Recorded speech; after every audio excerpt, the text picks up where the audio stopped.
job's over and done with, I've got the next job. If you just watch the other video, this is kind of quite seamless, right? Right, so today I'm fitting an eco-worthy 12 volt 20 amp battery charger. This is a LifePo 4 charger only. It doesn't charge anything else. It is a smart charger, but it's also very, very simple. So they do a 5 amp, 10 amp and a 20 amp version. The 5 amp and 10 amps have got a screen on there, but the 20 amp has got a fan. And the reason why I've gone for this one is because it's so simple. All it's got is an on-off switch. Power in, and then the hook up for the battery of 8mm terminals. Now the reason why I've done that is when I want to charge the van before we go away, or make sure it is charged or topped up, all I want to do is plug that into my shed, hook it up, other one, hook it up, and then put this underneath. Then I want it to just start charging straight away as soon as I plug in. I don't even want to lift the tailgate, go into there and try and go in there and go, oh, is it on the right setting? Is it going? Don't want that. I just want to know it's on, which is why I've gone for this one. And I had it on offer for $59.99. As cheap as chips. Cheap as chips. So basically, if you're looking here, around this corner. Let's see if we can get in. Excuse the mess at the moment. Yep. So at the moment, I've got this going into the connector underneath. Won't stay like that. I will have a consumer unit, but for now, I'm just popping it in to charge the battery before I finish off the DC shunt and everything like that. I just want to make sure this battery is fully charged before I do all that. So it's just temporary today. So this is going to be in here somewhere. Don't know where it's going to end up. It'll probably end up, it needs to be this way so I can see the lights, which is the wrong way around for me, because I'd rather the in be this side and the lights be this side as well. I want it that way around. It's a bit of an awkward, but I want to be able to see the lights to make sure I know it's charged or not. I could put it this way potentially. Yeah, you can do it that way. And then I'll be able to see the lights through the top. So I could do that. Through the top of here, one of our shots to see. Here, boop. Well, Look straight over there. Might be able to see it glowing, but yeah. but yeah, it could be down here somewhere like this. I don't know. That might work. Yeah, it could work. But yeah, all it takes is to plug it in and see. But the one thing I was disappointed with, it doesn't have any little eyelets so you can mount it. So there's no mounting position. So I've got to get some cable mount holders like P-clips and hold it that way, I guess. But you know, for now it'll be okay until I finish it off. I've got to completely rewire this with some. So I've got to put the inverter in. I need to get some. I'm going to use 2 gauge wire for that instead of doubling up on 4 gauge. So yeah, but let me plug it in and get it hooked up, and I'll let you see what it's like. I just Bluetoothed up to my MPPT DC-to-DC charger, which is Renogy, so it's got an app. I'm actually getting 2 watts of solar at the moment, so it's starting to charge already. Nice. Yeah, but the auxiliary battery, which is the leisure battery, at the moment it's 13.4 volts.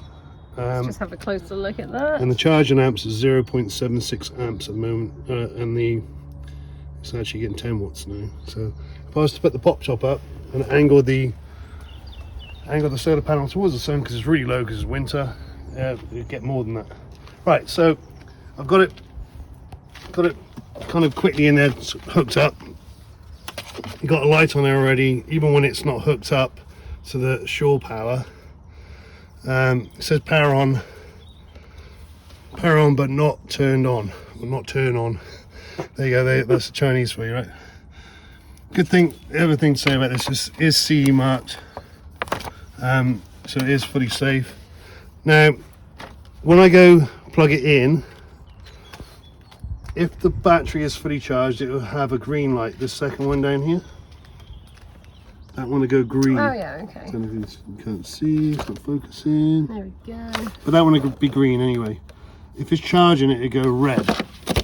So what I'm going to do now is going to hook up the lead that I've already plugged into the bottom. I'm going to hook it up to the mains. And if you stay here and see what happens. Okay. Okay. Right, so... Sorry, the glare of the sun is just making the focus go crazy. Oh, yep.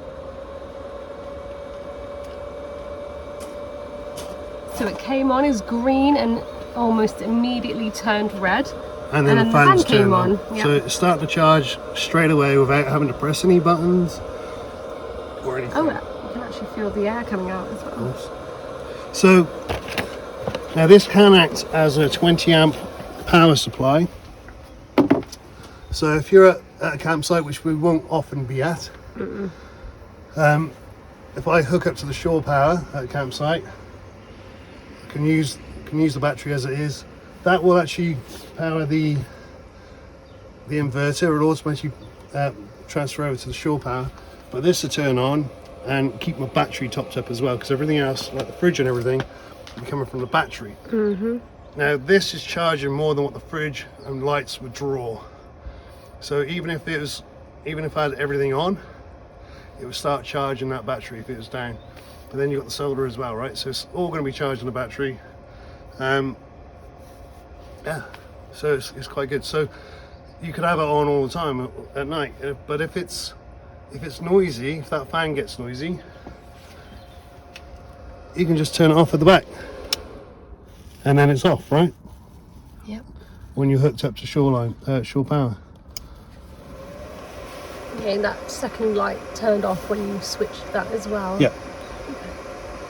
So that light was there showing it's getting power. It's connected to the battery basically. So in theory, it will take a little bit of power from the battery as it's in there all the time, but it's an LED. It's one little tiny LED, so it shouldn't be much at all. No. All right, that's it. I'm gonna have a look to see what that's giving me. So I'm guessing that should give me 20 amps now, but it may not come up on this because it's not going through the DC to DC charger anymore. There you go. So it's turned off the solar, so it's not charging at all through that system. Okay. If you see. Yep.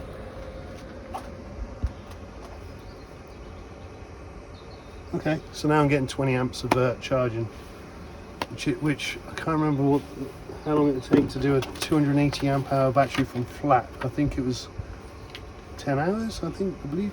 I think that sounds about right. Yeah, something like that. But it's never going to be flat. No. But let me look at what the voltage is. So saying 13.9 volts. So actually the solar's come on as well. Now it's showing the solar is on. Who knows? Can't tell all this because the sun is so low. Not really getting any charging from the solar, but it's actually, don't know if you can see that, but you can see it's showing that there's solar power coming in and charging both batteries. Sorry, it's really hard to focus because of the glare from the bloody sunshine. The auxiliary battery now is 14 volts. Okay. Who knows? But I'm just going to leave it on anyway now. Yeah, see what happens. Like I said, I want it fully charged because when we put in the battery monitor, which runs on a DC shunt, you got to program how many amp hours your battery is, but then you've got to reset it when you know it's fully charged, so then it knows it's 100%. So I've got to wait for it to go green before I do that. Right, that's it. It's just quick and easy. Just choose how you mount it, but it's just so easy. Right, cool. Thank you guys. Just a quickie. Right, I was out here kind of trying to position my inverter, and the fan turned off, and it had a little click and it turned off, and then it's green, so it automatically turns itself off when it's fully charged. So my battery was pretty much fully charged. So it's really good because it's only been on 20 minutes maybe max. So the solar panel has been doing really well. Nice. Now I'm really impressed with this so far. That's really good. So yeah, I would just click in and out when it needs to. Pretty cool. And like I said, it's full CE mark, so it's safe. Your insurance will be okay with it. I'll put a link in the video. I got this on Amazon, but it's worth looking at Amazon to see if they got a voucher or a deal on, or looking at the EcoWorthy website. They have deals on. Also, they've got a store on eBay. So check all three out and find out which one's cheaper, because this was £10 cheaper, I think, on Amazon than it was anywhere else with the voucher. So just check the links in the description. Well, you might have to search for it yourself because the links will go. But there you go. That's the one. Really, really cool.